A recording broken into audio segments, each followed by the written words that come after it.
फक्त गोरा तू भार. देवी देवी जयंती गोरा देवी भगत देवी गोरा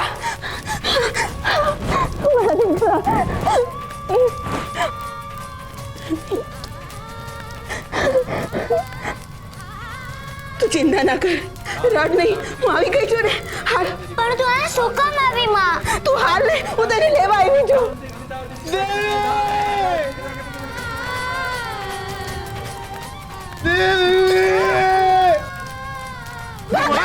गोरा छोड़ो गोरा गोरा हे गोरा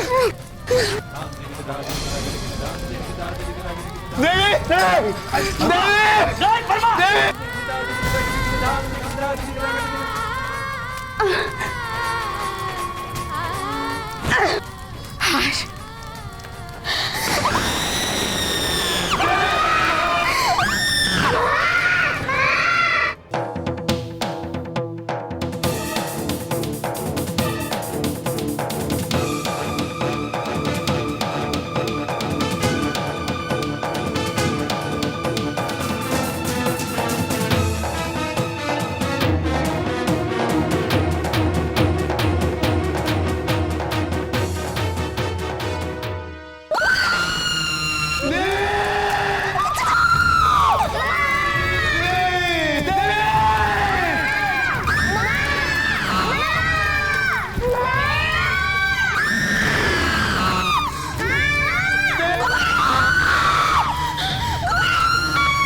चिंता न देना.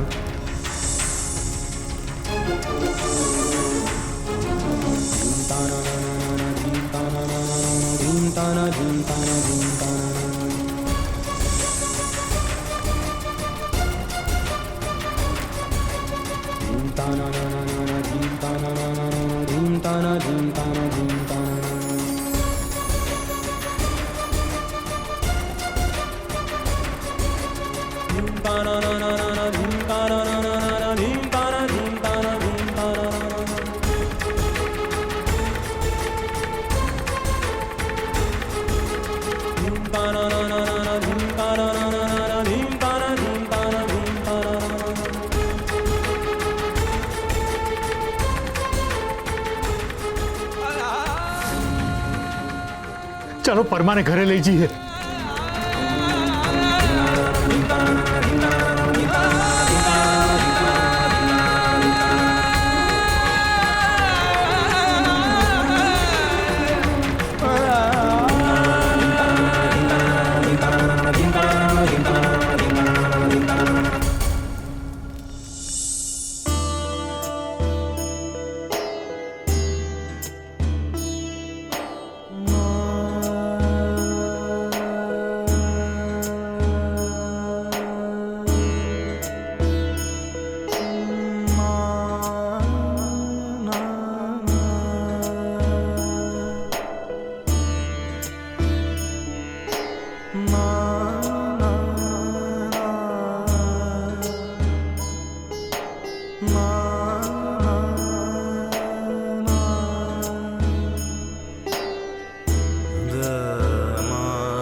શેઠાણી ઊંડા શ્વાસ લો.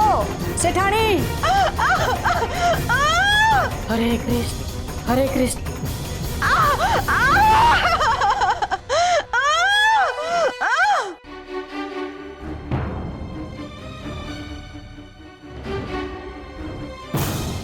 હે પ્રભુ, કુશળ મંગળ કરજો. કાકી, શું આવડ છે? કેમ આટલી બધી વાર લાગી? માં અને બાળક હેમખેમ તો છે ને? શેઠ, હંધુએ હેમખેમ છે. જોજો ને દીકરો આવશે. ના ના કાકી, આવું ના બોલશો. મારે તો પેલી લક્ષ્મી જોઈએ, જેના ઝાંઝરના રણકારથી મારું ઘર મંદિર બને એવી દીકરી જોઈએ છે. એના હાટુ મેં આપણા સિસડી ગામથી છેક દ્વારકા જવાની માનતાઈ રાખી છે. મારો હરી મને નિરાશ નહીં કરે. હા શેઠ, હરી ઉપર શ્રદ્ધા રાખો. હવ હારાવાના થશે. જોજો ને, તમે જરાય ચિંતા ન કરશો. તમે જટ જાઓ, એને પીડા થઈ રહી છે. હા હા હા.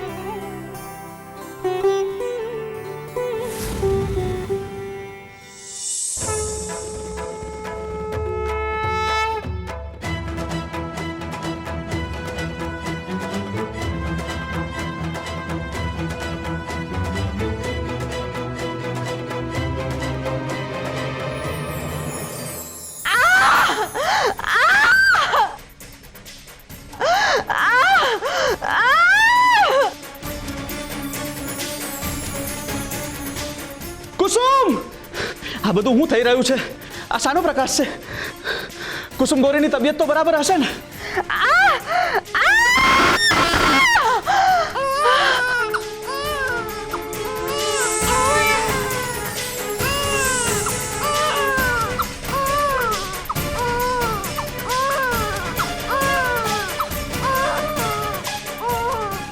हरे कृष्ण हरे कृष्ण हरे कृष्ण हरे कृष्ण.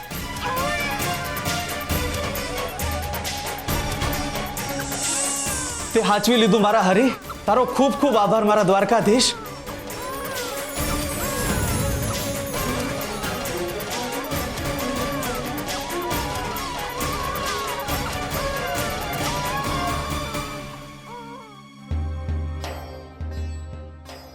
શેઠ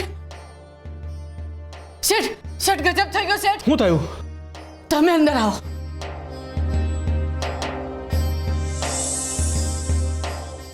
જુઓ, આ બારણાથી પારણા સુધી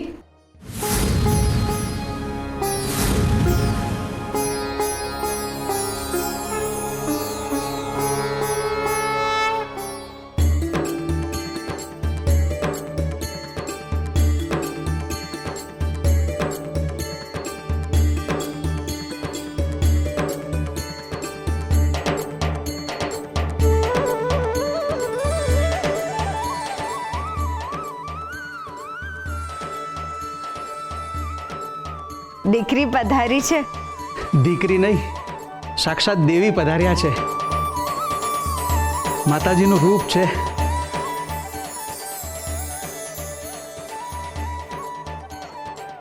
એના આખાઈ શરીરમાંથી ચંદનની સુવાસ આવે છે. એના ચહેરા પરથી તો માં અંબા જેવો ભાસ થાય છે. અને જુઓ ને, કંકુ પગલા પણ થયા છે. તો પછી આનું નામ હું રાખીએ? દેવી સમ ભાસે છે, એટલે આનું નામ પણ દેવી જ રાખીએ. દેવી જ રાખીએ.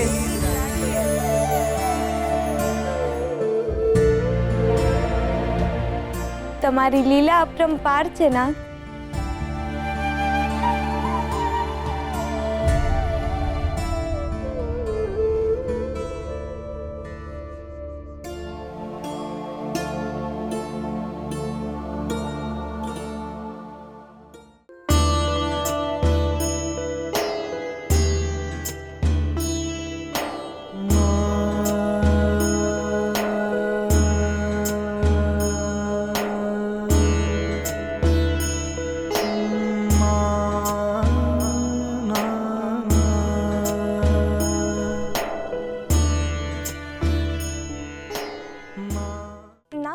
નાથ, હવેનું દ્રશ્ય અતિ કરુણ છે. એ જોઈને મારું હૃદય થંભી જાય છે. રાત પડી ગઈ, પણ ગોરા ત્યાંથી હલતો પણ નથી. એ નથી રડતો, નથી કંઈ બોલતો, એના ચહેરા પર કઈ હાવભાવ પણ નથી. એને જોઈને સુખ પણ દુખી થઈ જાય એવી સ્થિતિમાં બેઠો છે. ના, કોરા દુઃખની પરાકાષ્ઠા પર પહોંચી ગયો છે.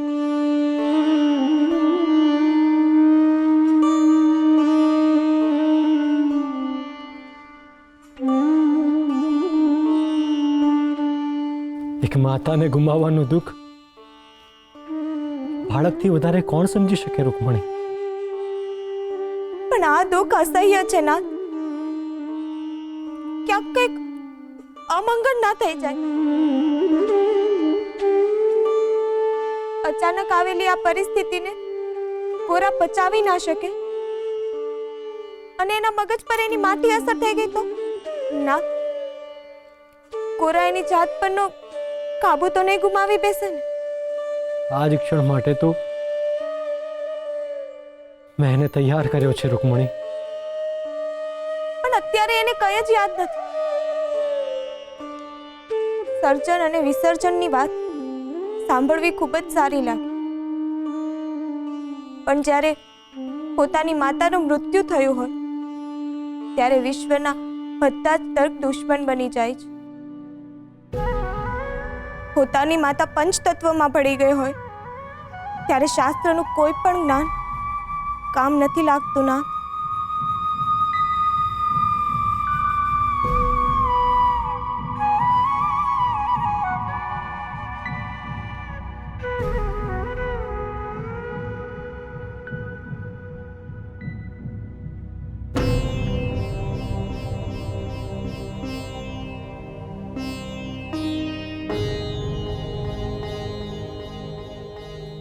છતાં પણ એ સત્ય છે ને રૂકમણી, અને સત્ય મનુષ્યના ભાવને આધીન તો ના રહી શકે ને.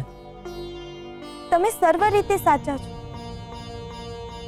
પણ અત્યારે તમારો ભક્ત સંસારની સૌથી કપરી વેદનામાંથી પસાર થઈ રહ્યો છે. નાથ, મને એવું લાગે છે કે તમારે એને કહી દેવું જોઈએ કે એની માતાનો પુનર્જન્મ થઈ ચૂક્યો છે. એને ટાઢક વળશે ના. ને પછી એની જીદ શરૂ થશે, એની માતાને મળવાની.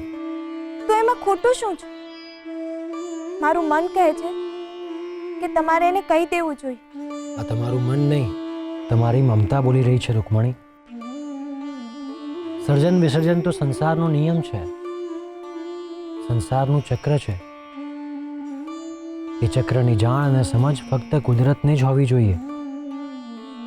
આ રીતે જો દરેક વ્યક્તિને એના પરિવારજનોના પુનર્જન્મ વિશે ખ્યાલ આપવામાં આવશે તો સંસાર ચક્રમાં અડચણો ઊભી થશે. આ શક્ય નથી રૂકમણી. સર્વ માટે શક્ય નથી, પણ ગોરા તો તમારો ભક્ત છે ને. હરિના દરબારમાં લાગવગ ના ચાલે રૂકમણી. મારા માટે તો મારા બધા જ સંતાનો સમાન છે. હા, ગોરા મને વાલો જરૂર છે, પણ આ કારણે હું સંસારનું સંતુલન ના બગાડી શકું. યોગ માયાના ચક્રમાં હું વચ્ચે ના પડી શકું રૂકમણી.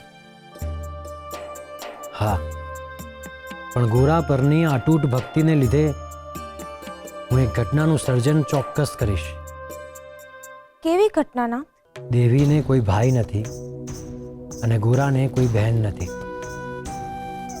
એટલે જ્યારે દેવી અને ગોરા મળશે તે દિવસ સમગ્ર બ્રહ્માંડ માટે ઉત્સવ હશે. તો આપણે આંગણે એ અવસર ક્યારે આવશે? આવશે.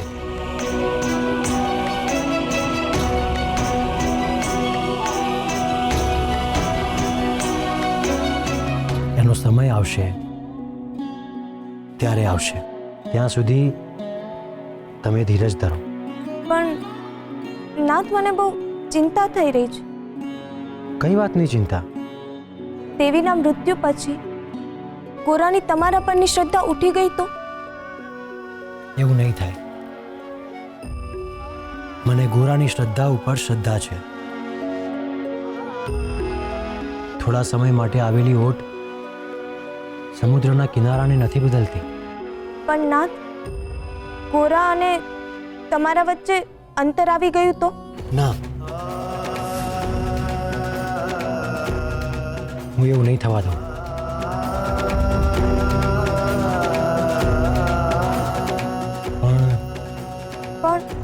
પણ શું નાથ? હવે તમે શું કરશો?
સ્વીકાર. અધિકારની ભાવના સૌ કોઈમાં હોય છે, પરંતુ સ્વીકારની ભાવના બહુ ઓછા લોકોમાં હોય છે, કારણ કે આ ભાવના સિંચનથી અને શિક્ષણથી ઊભી કરવી પડે છે. સારી વ્યક્તિ અને સારી વસ્તુનો સ્વીકાર સૌ કોઈ કરી શકે છે, પરંતુ આવનારી મુસીબતોનો સ્વીકાર કરવો ખૂબ જ કપરો હોય છે. જે મળ્યું છે એ કેમ મળ્યું છે એવો પ્રશ્ન કોઈને નહીં થાય, પરંતુ જે નથી મળ્યું એ કેમ નથી મળ્યું એ ચિંતા સતત મનુષ્યને સતાવતી રહે છે. ઘરમાં જન્મનાર બાળકનો હસતા મોઢે સ્વીકાર કરાય છે, પરંતુ જ્યારે એ જ બાળક વૃદ્ધ બનીને મૃત્યુના મુખમાં જઈ રહ્યું હોય છે ત્યારે એનો સ્વીકાર કોઈ નથી કરી શકતું. જે આપણું છે જ નહીં એનો સ્વીકાર કરી શકાય છે, પરંતુ જે ઈશ્વરની કૃપાથી મળ્યું હતું અને પાછું ઈશ્વર પાસે જઈ રહ્યું છે એનો સ્વીકાર નથી કરી શકાતો. અને આ છે અજ્ઞાનતા. અને આ અજ્ઞાનતા દૂર કરી શકાય છે ભક્તિથી અને સુવિચારોના અનુસરણથી. યાદ રાખજો, અસ્વીકાર સર્વ સુખો પર ભારણ છે અને સ્વીકાર એ સર્વ દુઃખોનું મારણ છે.